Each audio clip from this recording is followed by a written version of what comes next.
भाई यार एक बात बोलूं, SSMB 29 ये सिर्फ एक मूवी नहीं है, ये एक सिनेमैटिक भूचाल होगा जो इंडियन सिनेमा को जमीन से हिला देगा। सच बता रही हूं मैं तुम्हें। जरा सोचो, जंगल के बीचों बीच महेश बाबू खड़े हैं, सामने खूंखार डायनासोर गुर्रा रहे हैं। खूंखार डायनासोर, समझ रहे हो ना?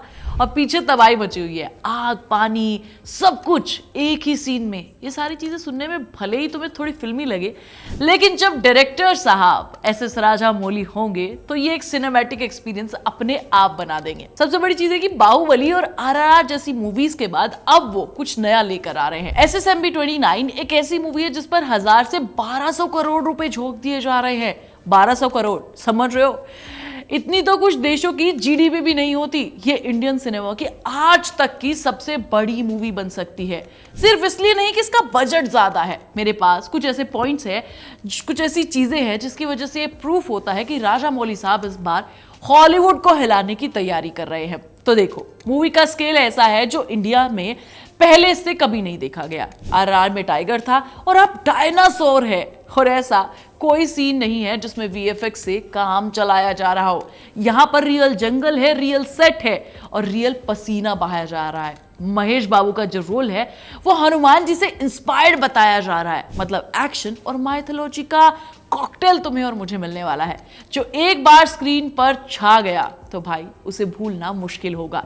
और तुम्हें नहीं पता हो तो मैं बता देती हूँ, पिछले कुछ टाइम से माइथोलॉजी मूवीज का ग्राफ, ट्रेंड सब कुछ बढ़ गया है, लोगों को पसंद भी आ रहा है। याद है ना तेजस सज्जा की हनुमान, कांतारा और तुम्बाड़ जैसी मूवीज?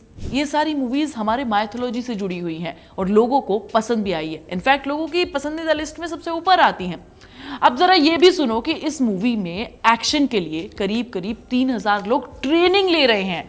सिर्फ एक सीन के लिए 2 महीने से तैयारी चल रही है। पानी, आग, तबाही, जानवर और बीच में हमारे हीरो। ये डेडिकेशन नहीं है भाई, ये जुनून है। ये ऐसा जुनून जो सिर्फ राजामौली जैसे लोग ही दिखा सकते हैं। इससे पता चलता है कि भाई 1200 करोड़ रुपए बर्बाद नहीं किए जा रहे हैं। ये सारे पैसे किसी हीरो को नहीं दिए जा रहे हैं, ये सारे पैसों का काम किया जा रहा है।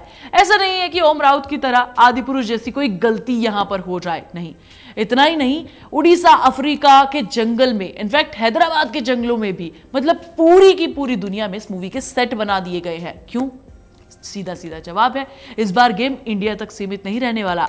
मूवी को ग्लोबली रिलीज किया जाएगा। इंटरनेशनल ऑडियंस के लिए हर फ्रेम को हॉलीवुड लेवल का बनाया जाने की तैयारी चल रही है। हॉलीवुड को टक्कर देने के लिए ये सारी चीजें हो रही हैं। एक तरफ होंगे महेश बाबू जो साउथ के सुपरस्टार है, और दूसरी तरफ बॉलीवुड और हॉलीवुड की देसी गर्ल। हाँ जी, इंटरनेशनल फेस भी यहां पर तुम्हें देखने को मिलने वाला है, नेगेटिव कैरेक्टर में प्रियंका चोपड़ा का, और पृथ्वीराज सुकुमारन जो सस्पेंस वाला विलन बनकर आ सकते हैं।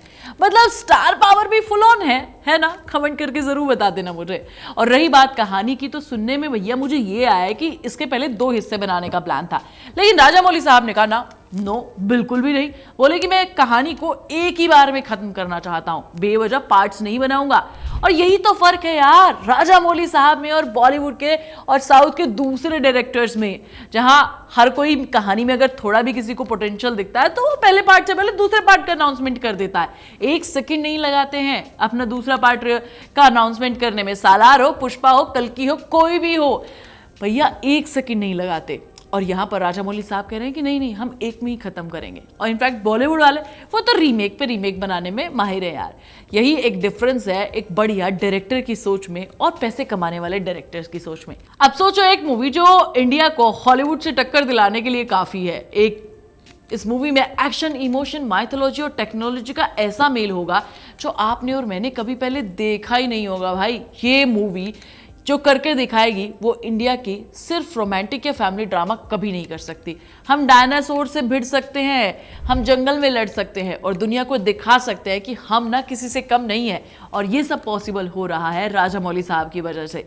तो भाई अगर आप भी ये सोच रहे हैं कि ये मूवी कैसे होने वाली है, तो बस समझ ले कि SSMB 29 मूवी आने वाली है और इसके बाद इंडियन सिनेमा पहले जैसा बिल्कुल नहीं रहेगा।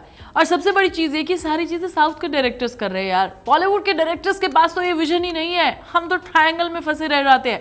हाँ, मैडॉक फिल्म्स है जिसने तैयारी की है इस पूरे साल में मिड बजट की मूवीज लेकर आ रहे हैं, बॉक्स ऑफिस पर कमाल भी करते हैं, उनका पूरा प्लान भी उनके पास है।